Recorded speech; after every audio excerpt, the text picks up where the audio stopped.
Hello again, everyone, and welcome to another segment of Chicago Lawyer Magazine's Inside Out, where we explore various aspects of the law from the perspective of our unique husband and wife team. The inside perspective comes from David Susler. He's inside counsel at National Material LP.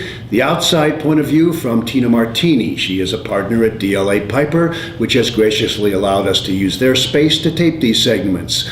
I'm Andy Shaw, President and CEO of the Better Government Association and the proud father of a very good lawyer, which is one of the reasons I'm doing these segments.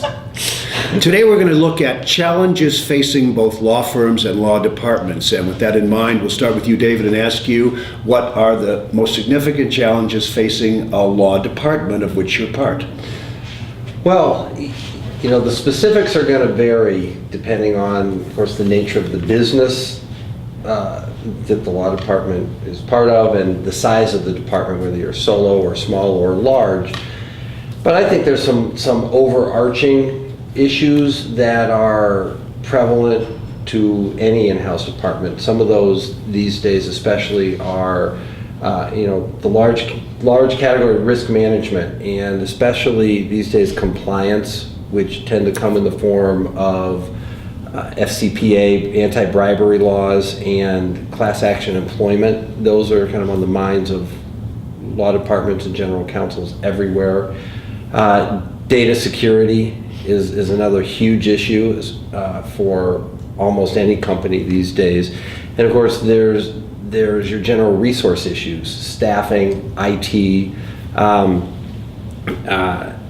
Those are some of the overarching themes. And then I think law departments generally also try to be conscious of serving the needs of their business side and taking care of the in-house business, so to speak. Is there one challenge that has become preeminent or more difficult than others, like say in the last year? Well, the compliance with the anti-bribery and the wage and hour litigation has increased tremendously over the last few years. Another one that I didn't mention before, there's always the continuing issues of alignment between in-house and outside counsel, especially when you're talking budget issues, aligning value and aligning expectations. And those have grown more prominent, I think, year by year over the last several years. And a lot of that's attributed to the economy. Right, a lot of that fuel. And so on your side, the main concern is always going to be the client relationships, because you have to maintain those, and that's the bread and butter of a law practice. So what are the more significant challenges in that realm for you? That's a great question. I think, my job as outside counsel is to make sure that I know what my clients expect and want. So a big function of that is sort of understanding where the law department of my client fits within the context of the business and how the law department typically interfaces with the business, because that's going to color the advice that I end up giving. And clearly part of that is understanding the client's business, not just where the law department fits within the business, but also understanding the business that's behind and as the bread and butter of what the company does. It's also important to understand the structure of the legal department, who I'm working with within the legal department, and where they fit within the pecking order, what sort of expectations the client has with respect to the staffing of matters. For example, if I'm working with a company that either has no law department or only has a couple of lawyers, they may be calling upon us to do more than maybe a law department that has a little bit more of a critical mass. And as David alluded to, it's also really important to make sure that there's an alignment between what the client expects in terms of a deliverable written work product or otherwise, as well as how much it's going to cost. So it's not just the substantive work product and making sure that I meet the client's expectations or exceed them, but also that that there's a meeting of the minds in terms of what the value proposition is, in terms of what it's going to cost and the timely delivery and all of that. So David, as you try to watch the evolution of relationships between in-house counsels and whatever outside counsel you're using, how do the challenges evolve as the relationship or the particular case or matter moves along?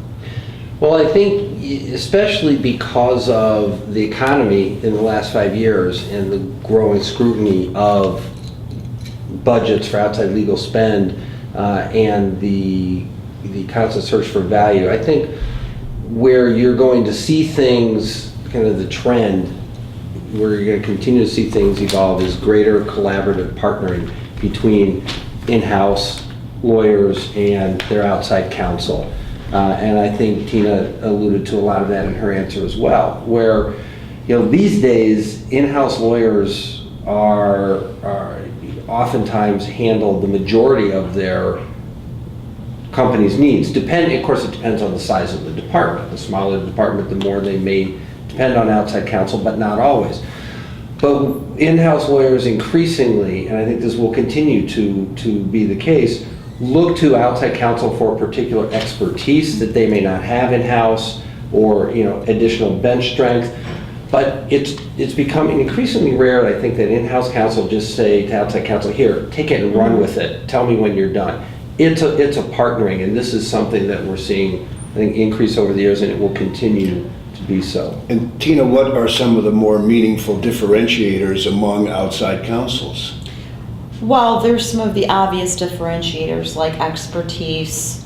For example, there's certain firms, my firm's a general practice firm, and what that means is that we have practice areas that you would find in any large firm. It cuts across a lot of different areas: litigation, corporate, intellectual property, tax, real estate, those sorts of things. But it's also, differentiators also include geographic footprint. So for some clients that's important, and for others it isn't.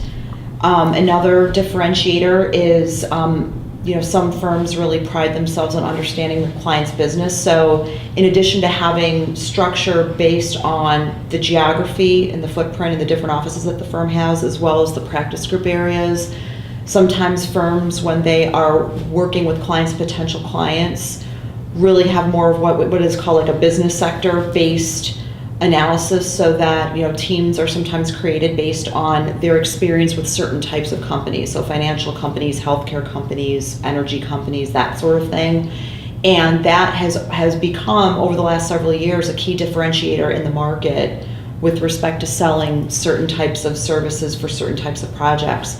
Obviously, some firms tout price as a differentiator, but I think in many ways, one of the most meaningful differentiators is really who you are to a client. And I sort of like to call it being the trusted advisor.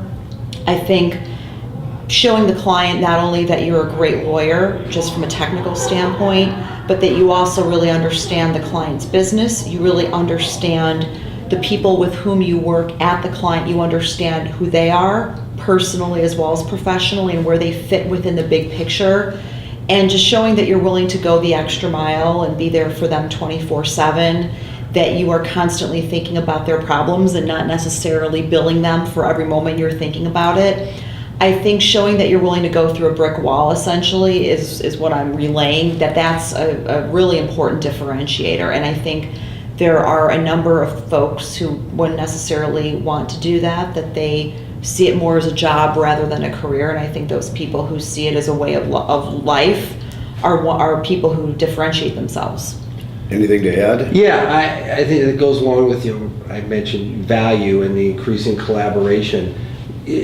I think the evaluation of outside counsel based on price is a very shallow and myopic way to view it. You need the value, and that is really demonstrated by what Tina was just talking about. And that's a primary differentiator.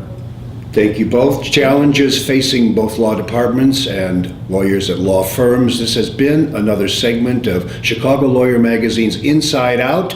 Thanks for joining us. I'm Andy Shaw. We'll be back next month.